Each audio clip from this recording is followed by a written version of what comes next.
അല്ല, അങ്ങനെയല്ല. നമ്മൾ ശ്വാസം എടുക്കുന്നു കൊടുക്കുന്നു, ശ്വാസം എടുക്കുകയും കൊടുക്കുകയും ചെയ്യുന്നതാണ് ഡേ ആൻഡ് നൈറ്റിൻ്റെ ഏറ്റവും പെർഫെക്റ്റ് ആയിട്ടുള്ള നമ്മളുടെ സിമിലാരിറ്റി. നമ്മൾ സിമിലാരിറ്റി ബേസ് ചെയ്താണ് നമ്മുടെ ക്ലാരിറ്റി എടുക്കുന്നത്. അത് സൂര്യൻ ഉദിക്കുകയും അസ്തമിക്കുകയും ചെയ്യുന്നു, അതുപോലെ തന്നെയാണ് നമ്മൾ ഉദിക്കുകയും അസ്തമിക്കുകയും ചെയ്യുന്നു. ഓരോ ശ്വാസം നമുക്ക് എടുക്കാനും കൊടുക്കാനും സാധിക്കുന്നു. ഇത് റിലേറ്റീവാണ്. സൂര്യൻ ഉദിക്കുകയും അസ്തമിക്കുകയും ചെയ്യുന്നതായിട്ട് നമ്മൾ പൊരുത്തപ്പെട്ട് നിൽക്കുന്ന ഒരു ഭാഗമാണ് ശ്വാസം എടുക്കുകയും കൊടുക്കുകയും ചെയ്യുന്ന ഭാഗം. നമുക്ക് ശ്വാസത്തിൻ്റെ അളവ് കുറയുമ്പോഴാണ് നമുക്ക് ഉറക്കം, ക്ഷീണം. അപ്പോൾ നമ്മൾ കിടന്നുറങ്ങണം, മനസ്സിലായേ? അപ്പോൾ നമ്മൾ കിടന്നുറങ്ങണം. ഇവിടെയാണ് നമ്മുടെ വിവേകം ആരംഭിക്കുന്നത്. കാരണം ഇതുമായിട്ട് സ്ഥിരപ്പെടുമ്പോൾ, പൊരുത്തപ്പെടുമ്പോൾ ഒരു വ്യക്തിക്ക് വ്യക്തിത്വബോധമുണ്ടാകുന്നു. ഇതുമായിട്ട് അനുബന്ധമായിട്ടുള്ള അവിടെ ഒരു പൊരുത്തപ്പെടാൻ വളരെ വ്യക്തമായിട്ടുള്ള ഒരു സംവിധാനമുണ്ട്. അതല്ലാണ്ട് പ്രപഞ്ചവും കാലത്തെയും വെല്ലുവിളിച്ചുകൊണ്ട് ഞാൻ തോന്നിയ ദിവസം ജീവിക്കുമെന്ന് പറഞ്ഞാൽ ഒരിക്കലും ജീവിക്കാൻ പോകുന്നില്ല. ഇവിടെ പൊരുത്തപ്പെടാൻ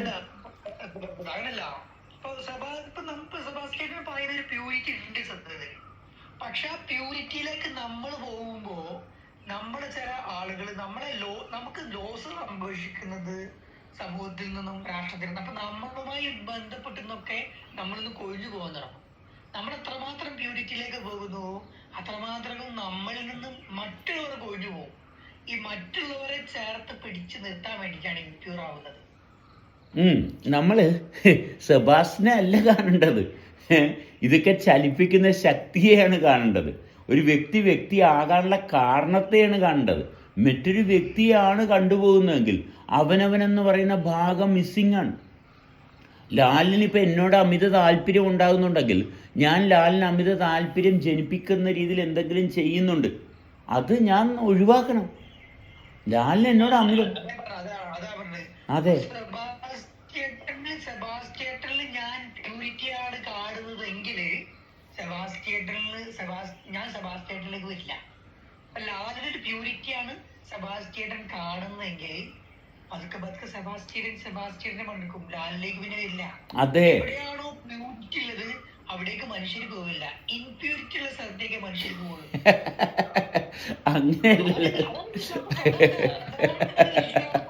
ലാലെ അങ്ങനെയല്ല ലാലെ, അതെ അവരുടെ ലാലെ അവരുടെ ശരീരം കൊണ്ടുപോകുന്നതാണ്. ശരീരത്തിൽ ആൾതാമസം ഇല്ലാത്ത കൊണ്ടാണ്. ശരീരത്തിൻ്റെ ജഡത്തിൻ്റെ ശവത്തിൻ്റെ നിയന്ത്രണത്തിൽ പെട്ടുപോയി. ആളില്ല, അതിൽ ആൾതാമസം ഇല്ല. എൻജിനില്ലാണ്ട് പോകുന്ന ചലിച്ചുകൊണ്ടിരിക്കുന്ന വണ്ടി പോലെ അതെവിടെയെങ്കിലും ചെന്ന് ഇടിച്ച് നിൽക്കും, മനസ്സിലായോ? നിയന്ത്രണം വിട്ടുപോകുന്ന വാഹനം എന്ത് സംഭവിക്കും? അത് ഇടിച്ചേ നിൽക്കത്തുള്ളൂ. അതിന് പ്രസക്തിയില്ല സുഹൃത്തെ. അപ്പം നമ്മുടെ സംസ്കാരം എന്ന് പറയുന്നത് നമ്മളുടെ ശരീരത്തിൻ്റെ എല്ലാ പ്രവർത്തനത്തെയും കൂട്ടി യോജിപ്പിച്ച് കൊണ്ടുവരുമ്പോഴാണ് അവിടെ സംസ്കാരം, വ്യക്തിത്വ ബോധമൊക്കെ ഉണ്ടാകുന്നത്. അത് ഒരിക്കലും സങ്കീർണമായിട്ടുള്ളൊരു ഭാഗമല്ല. അത് വളരെ വ്യക്തമായിട്ട് വിനയത്തിൽ, അവിടെയാണ് വിനയം, വൃത്തി, തെളിച്ചം, ഒരുമ, സ്നേഹം, ഐശ്വര്യം, അഭിവൃദ്ധി, ഇതെല്ലാം അരങ്ങേറുന്നത് ഈ പറയുന്ന വ്യത്യസ്തമായി കിടക്കുന്നതിനെ കൂട്ടിയോജിപ്പിക്കുന്ന ഭാഗം, അല്ലെങ്കിൽ കൂടി ഒരുമിച്ച് നിൽക്കാൻ കാരണമായിട്ടുള്ള വ്യവസ്ഥയുമായിട്ടുള്ള ബന്ധത്തിൽ. അതാണ് സംസ്കാരം, അതിനാണ് ഐശ്വര്യം, അവിടെയാണ് ജീവിതം. ഇത് ലോകത്തുള്ള എല്ലാ മനുഷ്യർക്കും അർഹതപ്പെട്ടതുമാണ്. അതിന് ഇന്ന കുടുംബത്തിൽ ജനിച്ചു, ഇന്ന അവസരങ്ങൾ മറ്റുള്ളവർ കൊടുത്തു, ആരും അവസരം തരണ്ട. നമ്മളിൽ എന്താണ് സംഭവിച്ചുകൊണ്ടിരിക്കുന്നത് അതുകൊണ്ട് മാത്രം സംഭവിക്കുന്ന, ഇവിടെയാണ് നമ്മുടെ ശരിക്കുള്ള സംസ്കാരം ഉണരുന്നത്. ഇതാണ് എല്ലാവർക്കും പ്രായോഗികമായിട്ട് അർഹതപ്പെട്ടത്. വിദ്യാഭ്യാസം എന്ന് പറയുന്നത് സർവ്വ മനുഷ്യർക്കും വേണ്ടതാണ്. അതായത് ചില എക്സ്ക്ലൂസീവ് ആൾക്കാർക്ക് മാത്രം കിട്ടുന്നതാണ്. ഇന്ന ഇത് കാശ് കൊടുത്താലേ വിദ്യാഭ്യാസം കിട്ടുള്ളൂ. അത് വിദ്യാഭ്യാസമല്ല, എന്തെങ്കിലും കൊടുത്താൽ കിട്ടുന്നതല്ല. നമ്മുടെ സമൂഹത്തിലുള്ള സർവ്വ ആൾക്കാർക്കും അർഹതപ്പെട്ടതാണ് വിദ്യാഭ്യാസം. അത് നിഷേധിക്കാൻ പാടില്ല. അത് തടസ്സപ്പെടുത്തുന്ന വിധത്തിലുള്ള ഒരു പ്രവൃത്തിയും ഒരു കുഞ്ഞിനെ കൊണ്ട് ചെയ്യിപ്പിക്കാൻ പാടില്ല. ഇവിടെ ചെയ്യിപ്പിക്കുന്ന കുഞ്ഞിൻ്റെ ജീവിതത്തിൽ വിദ്യാഭ്യാസം തടസ്സപ്പെടുത്തുന്ന ഭാഗമാണ്. ചെറുപ്പത്തിലെ ബലമായിട്ട് കൊണ്ടുപോയി ഒരു ട്രെയിനിങ്ങിന് കൊണ്ടേ ഇരുത്തുന്നു. അത് വിദ്യാഭ്യാസമല്ല. ഇവിടുത്തെ സ്കൂളും കോളേജും ഒന്നും വിദ്യാഭ്യാസം കൊടുക്കുന്നില്ല. അത് മറ്റുള്ളവർക്ക് വേണ്ടിയിട്ട്, മറ്റുള്ളവരുടെ താല്പര്യത്തിന് വേണ്ടിയിട്ട് പ്രവർത്തിക്കാൻ വേണ്ടിയിട്ടുള്ളൊരു ട്രെയിനിങ് സെൻ്ററാണ്. അത് തെറ്റാണ് ചെയ്യുന്നത്, മനസ്സിലായോ? അത് വലിയ തെറ്റാണ് ചെയ്യുന്നത്. ജീവൻ്റെ സ്പന്ദനത്തിൻ്റെ താളവുമായിട്ട് പൊരുത്തപ്പെടാതെ ഒരു കുട്ടിയെ ബലം പിടിച്ച് കൊണ്ടേയിരുത്തി ആ കുട്ടി ഒരു മാനസിക രോഗിയായിട്ട് മാറുന്നു.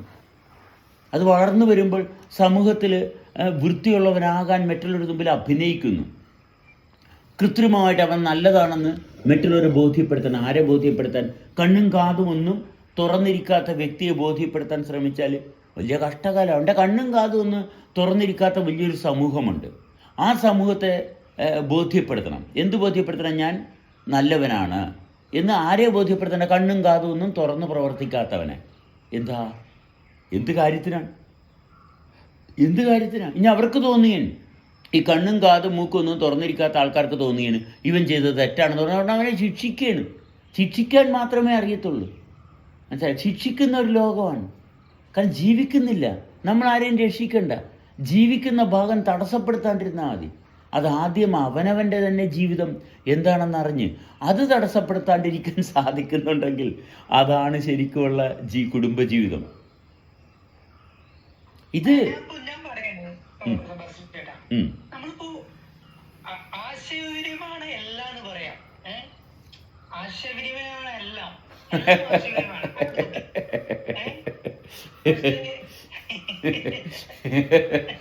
ആശയവിനിമയം എന്ന് പറയുന്നത് അനുഭവതലവുമായിട്ട് യാതൊരു ബന്ധവുമില്ലാത്ത കൊണ്ടാണ്.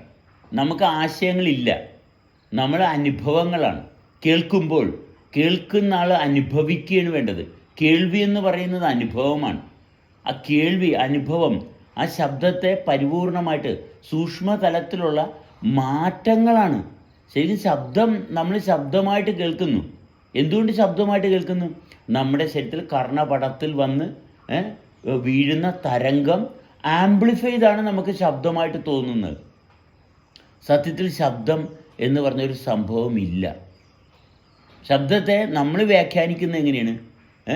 നമ്മൾ വ്യാഖ്യാനിക്കുന്ന രീതി ഒന്ന് സൂക്ഷ്മമായിട്ട് പരിശോധിച്ചാൽ നമ്മുടെ ശരീരത്തിൻ്റെ സൂക്ഷ്മമായിട്ടുള്ള പ്രവർത്തന മണ്ഡലത്തെ വരുന്ന കമ്പനമാണ് നമ്മുടെ ശരീരം തന്നെ അതിനെ അനലൈസ് ചെയ്യുന്ന രീതിയാണ് നമ്മൾ ശബ്ദം എന്ന് പറയുന്നത്. നമ്മൾ വളരെ ശ്രദ്ധിച്ച് നോക്കിയാൽ നിരന്തരം ശബ്ദ തരംഗവുമായിട്ട് നമ്മുടെ ശരീരം സംവേദനം തുടർന്നുകൊണ്ടിരിക്കുകയാണ്. അതീവ ജാഗ്രതയും വൃത്തിയിലും തുടർന്നാൽ പ്രപഞ്ചത്തിൻ്റെ ശബ്ദം കേൾക്കാം. നമ്മളിവിടെ മനുഷ്യരല്ലെങ്കിൽ ചില കാര്യങ്ങൾ നടക്കുന്ന ശബ്ദം മാത്രമേ കേൾക്കുന്നുള്ളൂ. എന്നുവെച്ചാൽ ചില മാറ്റങ്ങൾ മാത്രമേ നമ്മുടെ ശ്രദ്ധയിലുള്ളൂ. ചില മാറ്റങ്ങൾ മാത്രം. കാരണം ശരീരം അതുപോലെ ജീർണിച്ച് ബലം പിടിച്ചിരിക്കുമ്പോൾ അതിൽ ഏതാനും കുറച്ച് ഭാഗത്ത് മാത്രം രക്തത്തിൻ്റെ ചംക്രമണമുള്ളൂ.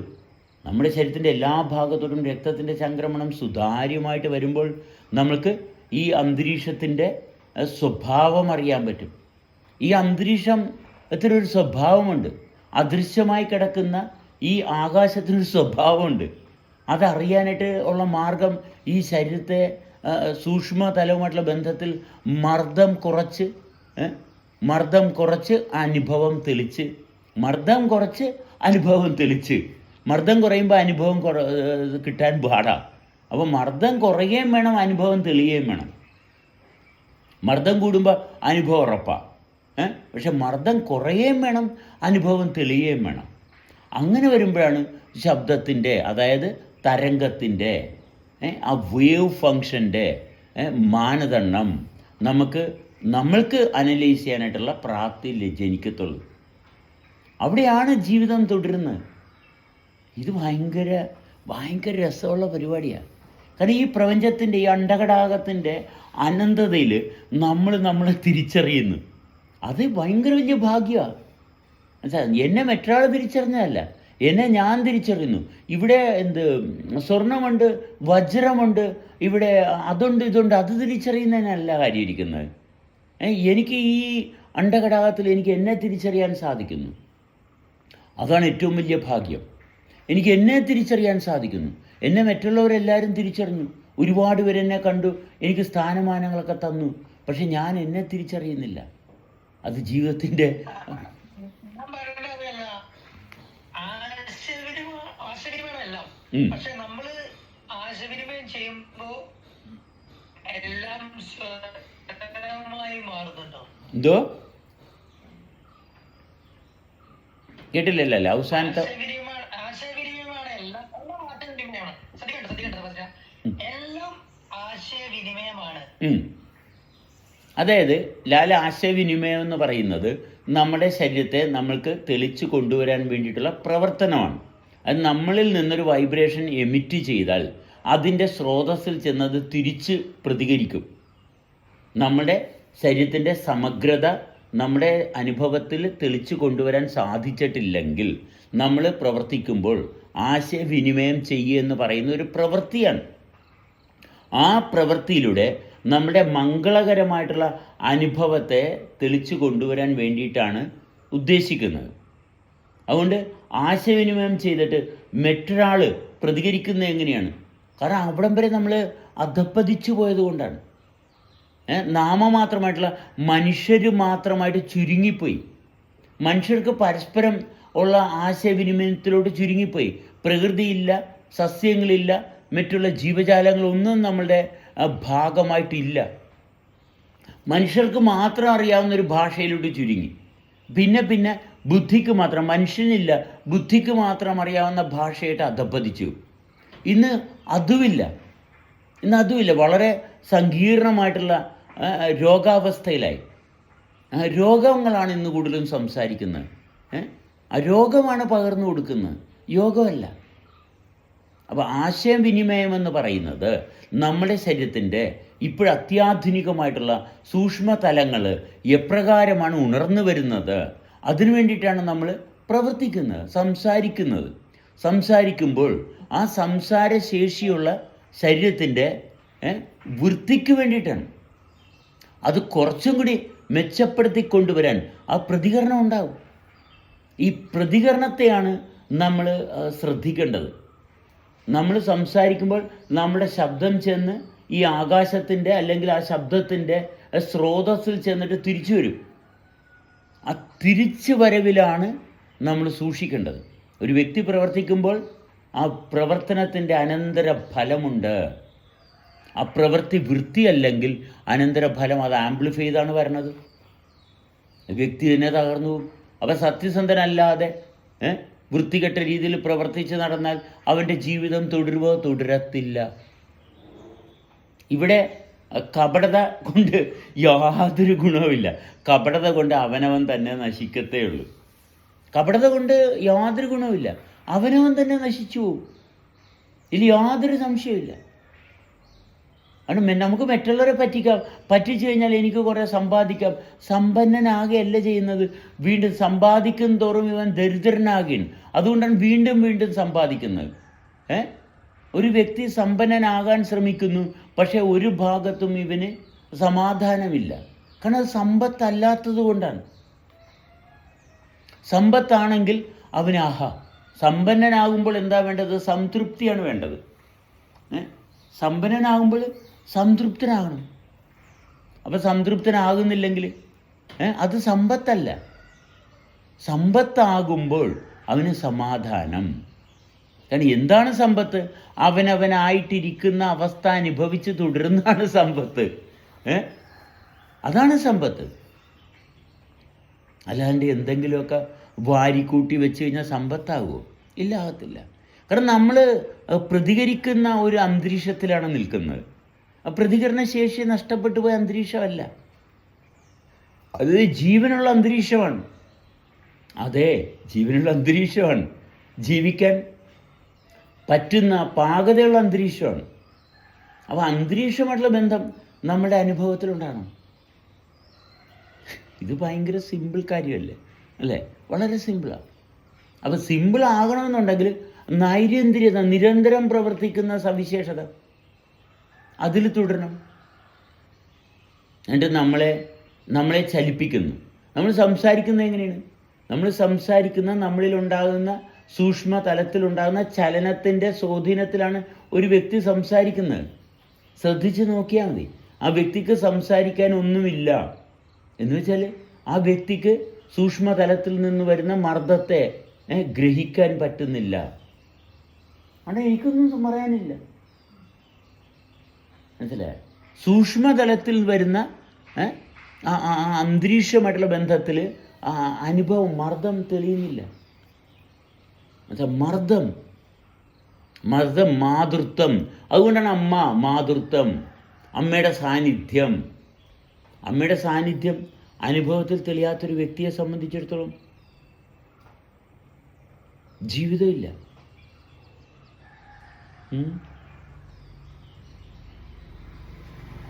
ഇത് വളരെ വളരെ വളരെ സിമ്പിളാണ്. എങ്ങനെ സിമ്പിളാകുന്നു? എങ്ങനെയാണ് സിമ്പിളാകുന്നത്? ഇവിടെ നിരന്തരം നമ്മൾ പ്രവർത്തിക്കുകയല്ലേ. ഫലമിച്ഛിക്കരുത് പറയുന്നത് കൊണ്ടാണ്. ഇതെങ്ങനെയാണ്? ഒരു പ്രായമായി കഴിഞ്ഞാൽ ചെറുപ്പക്കാർ, പിള്ളേരെങ്ങനെയാണ് ഒരു പെണ്ണിൻ്റെ അവളുടെ ശ്രദ്ധ പിടിച്ചു പറ്റാൻ? ഇവനെ ശ്രദ്ധിക്കാൻ പറ്റുന്നില്ല. ഒരു പെൺകുട്ടിയുടെ ശ്രദ്ധ പിടിച്ചു പറ്റാൻ ശ്രമിക്കുന്ന ഒരു ബാലൻ്റെ ജീവിതം കഴിഞ്ഞ് തൊലഞ്ഞുപോയി. അത് ഒരു പെൺകുട്ടിയുടെ ശ്രദ്ധ പിടിച്ചു പറ്റാൻ ശ്രമിക്കുന്നു. അത് അങ്ങനെയാണ്. അതിനകത്ത് എന്ത് വിവേകം ഇരിക്കുന്നു? എന്തുകൊണ്ടാണ് ഇങ്ങനെ സംഭവിക്കുന്നത്? കാരണം ആ കുട്ടിയെ മർദ്ദിക്കുന്നത് കൊണ്ടാണ്. ആ കുട്ടിയെ മർദ്ദിക്കുന്നതുകൊണ്ട്, അല്ല വേറൊന്നും കൊണ്ടല്ല. കുട്ടിയുടെ ആ ഒരു ജന്മസവിശേഷത ആ കുട്ടിയുടെ അനുഭവത്തിൽ തുടർന്നു പോകുന്നുണ്ടെങ്കിൽ അവിടെ സംസ്കാരമാണ്. ഒരു സ്ത്രീ അവിടെ ഉണ്ട്, ഒരു പെൺകുട്ടിയുണ്ട്, അതുകൊണ്ട് യാതൊന്നുമില്ല. മറ്റേതൊരു മൃഗത്തിൻ്റെ സ്വഭാവമാണ്. ഈ ഒരു പ്രായമാകുമ്പോൾ ശരീരം ഇങ്ങനെ വളർന്നു എന്ന് പറഞ്ഞാൽ ലൈംഗികതയിലോട്ട് പോകും. അത് മൃഗത്തിൻ്റെ സ്വഭാവമാണ്. അത് മൃഗത്തിനുള്ളതാണ്, ഇത് മനുഷ്യർക്കുള്ളതല്ല. അത് മൃഗത്തിൻ്റെ സ്വഭാവമാണ്. അത് നമ്മളവിടെ കയറി അത് നമ്മുടെ ജീവിതമാക്കാൻ നോക്കിയാൽ പ്രത്യുൽപാദന ശേഷിയൊക്കെ ഉണ്ട്. അതൊക്കെ നമുക്ക് വളരെ വൃത്തിയായിട്ട് കൈകാര്യം ചെയ്യാവുന്ന കാര്യങ്ങളാണ്. അതിൻ്റെ പ്രത്യുൽപാദന ശേഷി നമുക്ക് വേണ്ടേ? അപ്പോഴെന്ത് റീപ്രൊഡക്ഷൻ നടന്നാലല്ലേ നമ്മളൊക്കെ ഉണ്ടാകത്തുള്ളൂ. ഉണ്ടാക്കാൻ ആരും നോക്കണ്ട. അത് പ്രകൃതിയുടെ ആ ഒരു സവിശേഷതയുടെ ഭാഗത്ത് അത് സംഭവിക്കേണ്ടത് കൃത്യമായിട്ടറിയാം. അതിന് നമ്മൾക്കറിയാൻ പറ്റും. നമ്മൾ ബോധപൂർവം എങ്ങനെയായിരിക്കണം? ശരീരത്തിൻ്റെ തീവ്രമായിട്ടുള്ള താല്പര്യത്തിന് അടിമപ്പെട്ടല്ല ലൈംഗികത. അത് ബോധപൂർവം അല്ലേ? അത് ബോധപൂർവമാകുമ്പോൾ ഒരു കുട്ടി ജനിച്ചാൽ ആ കുട്ടിക്ക് നല്ല സംസ്കാരം ഉണ്ടാകും. ജനിക്കുമ്പോൾ തന്നെ, ജനനത്തോടൊപ്പം തന്നെ ആ കുട്ടിക്ക് നല്ല സംസ്കാരം ഉണ്ടാകും. കാരണം ബോധപൂർവമാണ് അവിടെ ബന്ധപ്പെട്ടിരിക്കുന്നത്. മറ്റേത് ആസക്തി കൊണ്ട്, ശരീരത്തിൻ്റെ തീവ്രതയുടെ ഭാഗത്ത് അടിമയായതുകൊണ്ട്, ആ ശരീരത്തിൽ ആൾതാമസമില്ലാത്ത സാഹചര്യത്തിൽ അവിടെ സംഭവിക്കുന്നത് എന്താണ്? ഒരു കുട്ടി ജനിച്ചാൽ, അങ്ങനെയുള്ള രണ്ട് ശരീരങ്ങൾ തമ്മിൽ ഭോഗിച്ചു ഒരു കുട്ടി ജനിച്ചാൽ മൃഗത്തിൻ്റെ സ്വഭാവം ഉണ്ടാകും. അതിനെ വളർത്താൻ ബാക്കിയുള്ളവർ ശ്രമിക്കേണ്ടി വരും. അത് വളരുകയല്ല ചെയ്യുന്നത്, അതിനെ വളർത്തുകയാണ് ചെയ്യുന്നത്. എന്തിൽ വളർത്തുന്നു? ഈ പറയുന്ന ബലഹീനതയിൽ, അവരുടെ ബലഹീനത കാരണം ഈ കുട്ടി ഇവർ വളർത്തുകയാണ്. നമ്മൾക്ക് സ്വതന്ത്രമായിട്ട് സ്വസ്ഥമായിട്ട് ജീവിക്കാൻ പറ്റില്ല. അതുകൊണ്ട് എൻ്റെ കുട്ടി എങ്കിലും സ്വസ്ഥവും സ്വതന്ത്രമായിട്ട് ജീവിക്കട്ടെ എന്നും പറഞ്ഞ് അവന് അതിലും വലിയ ദുരന്തം പിടിച്ച കുറേ ശീലങ്ങൾ ഇട്ട് കൊടുക്കും. ഓരോ തലമുറ മാറുന്തോറും ഈ പറയുന്ന ശീലങ്ങൾ വർദ്ധിച്ചുകൊണ്ടിരിക്കുക. ട്രെയിനിങ് കുറേ കൂടി സങ്കീർണമായിക്കൊണ്ടിരിക്കുകയാണ്. സ്വതന്ത്രമായിട്ട് ജീവിക്കാനുള്ള പ്രകൃതിയുടെയും പ്രപഞ്ചത്തിൻ്റെയും അനന്തമായിട്ടുള്ള താളവുമായിട്ട് യാതൊരു കാരണവശാലും പൊരുത്തപ്പെടാതെ എന്താ ചെയ്യുക? ഇത് വളരെ വളരെ മനോഹരമായിട്ടുള്ള ഒന്നാണ് നമ്മുടെ ജന്മം. നമ്മുടെ ജന്മം എന്ന് പറയുന്നത് വളരെ മനോഹരമായിട്ടുള്ളതാണ്. കാരണം പ്രപഞ്ചത്തിൻ്റെ അനന്തതയിൽ നിന്നുള്ള സ്പന്ദനത്തിൻ്റെ താളം അത് ആർക്കാണ് അത് ബുദ്ധിമുട്ടാകുന്ന, അരോചകമാകുന്നത്? ഇവിടെ നമ്മൾ ശ്രദ്ധിക്കേണ്ടത് എന്താണ്? ശബ്ദം എന്ന് പറയുന്നത് നമ്മുടെ ശരീരത്തിൽ സൂക്ഷ്മമായിട്ടുള്ള ഭാഗത്തുണ്ടാകുന്ന മാറ്റമാണ് ശബ്ദം. ശബ്ദമെന്ന് പറയുന്നത് നമ്മുടെ ആന്തരികമായിട്ടുള്ള ശരീരത്തിൻ്റെ ആകാശമായിട്ടുള്ള ബന്ധത്തിലുള്ള ബന്ധമാണ്. അവിടെ ഉണ്ടാകുന്ന വൈബ്രേഷനാണ് ആംപ്ലിഫൈ ചെയ്ത് അത് ആംപ്ലിഫൈ ചെയ്ത് അവ ശ്രദ്ധിച്ച് കേൾക്കുമ്പോൾ മറ്റ് ഒരാൾ സംസാരിക്കുമ്പോൾ നമുക്ക് മാനസിക അസ്വസ്ഥത ഉണ്ടാകുന്നുണ്ടെങ്കിൽ ശാരീരികമായിട്ടുള്ള അവസ്ഥ നമ്മളുടെ നിയന്ത്രണത്തിലല്ല. അവിടെ മറ്റൊരാൾ സംസാരിക്കുമ്പോൾ നമുക്ക് മനപ്രയാസവും ദുഃഖവും ദേഷ്യവും ഇത്രയും തലമുറകൾ കഴിഞ്ഞിട്ടും ഇപ്പോഴും ശബ്ദത്തിൻ്റെ ഭാഗത്ത് സമാധാനപരമായിട്ട് ഇരിക്കാൻ പറ്റുന്നില്ലെങ്കിൽ ഇവിടെ എന്താ ചെയ്യുന്നത്? എല്ലാവരും ഒരു പുസ്തകം വായിച്ചിട്ട് പുസ്തകത്തിൽ പറഞ്ഞതുപോലെ, എന്തുകൊണ്ടാണ് പുസ്തകം വായിച്ചിട്ട് പുസ്തകത്തിൽ പറഞ്ഞതുപോലെ അവരനുസരിക്കാൻ നോക്കുമ്പോൾ ശരിക്കും ജീവൻ്റെ ഭാഗത്ത് അവരുടെ ശ്രദ്ധ എത്തിയിട്ടില്ല. നിയമങ്ങൾ എഴുതി വെച്ചിട്ട് അത് ഫോളോ ചെയ്യാൻ പറയുക, കണ്ണ് കെട്ടി എന്നിട്ട് നടക്കാൻ പഠിപ്പിക്കുക, കണ്ണ് കെട്ടിയിട്ട് നടക്കാൻ പഠിപ്പിക്കുക. എന്തിനായി കണ്ണ് കെട്ടണത്? ആ കണ്ണ് തുറന്നിരുന്നാൽ എന്താ കുഴപ്പം? ഇത് കണ്ണും കാതും ഇതെല്ലാം അടച്ചു വെച്ചിട്ട് നീ ജീവിച്ചോ, ഞങ്ങൾ പഠിപ്പിച്ചു തരാം, ഞങ്ങൾ നിന്നെ പഠിപ്പിച്ചു തരാം. കണ്ണും കാതും ഇതെല്ലാം അടക്കും, മനസ്സിലായ? ഒരു 50, 60, 70% അങ്ങോട്ട് അടക്കും. എന്നിട്ട് അതിൻ്റെ ഇടയിൽ ഒരു ചെറിയൊരു നൂറ്റായിട്ട് കൊടുക്കും. നീ ഇത്രയും കേട്ടാൽ മതി, നീ ഇത്രയും കാര്യങ്ങൾ അറിഞ്ഞാൽ മതി, മനസ്സിലായി? എനിക്ക് തോന്നുന്നു അതിനിപ്പോഴും 90% ആക്കിയെന്ന് തോന്നുന്നു. ഇപ്പോഴത്തെ സമൂഹം അത് അടച്ചടച്ച് 90% ആക്കി. അറിവ് കൊണ്ട് ഈ കണ്ണും കാതും മൂക്കും എല്ലാം അടച്ച് 90% അടച്ചു. ഒരു 10% ഉള്ളൂ. അതുകൊണ്ട് പെട്ടെന്ന് ഭയങ്കര പ്രതികരണശേഷിയാണ്, കാര്യശേഷിയില്ല. പ്രതികരണശേഷിയാണ്. എന്തിനോടാ പ്രതികരിക്കേണ്ടത്? മറ്റൊന്നിനോട് പ്രതികരിക്കുകയല്ല, നമ്മളുടെ പ്രാപ്തിയാണ്, കാര്യപ്രാപ്തിയാണ്, അവനവനായിട്ട് ഇരിക്കുന്നതാണ് ജീവിതം. പ്രതികരണശേഷി കൂടുമ്പോൾ ഒരു കാര്യം മനസ്സിലാക്കുക, ഈ അന്തരീക്ഷത്തെ നമ്മൾ എതിർത്തുകൊണ്ടിരിക്കുകയാണ്. മറ്റുള്ളവരെ എതിർക്കുന്നതല്ല ജീവിതം, മറ്റുള്ളവരുമായിട്ട് സഹവസിക്കുന്നതാണ് ജീവിതം, ഒരുമിച്ചിരിക്കുന്നതാണ് ജീവിതം. മറ്റൊരാളെ ചോദ്യം ചെയ്യുന്നതല്ല. മറ്റൊരാളെ ചോദ്യം ചെയ്യുന്നുണ്ടെങ്കിൽ എന്നിലെനിക്ക് പ്രാപ്തിയില്ല.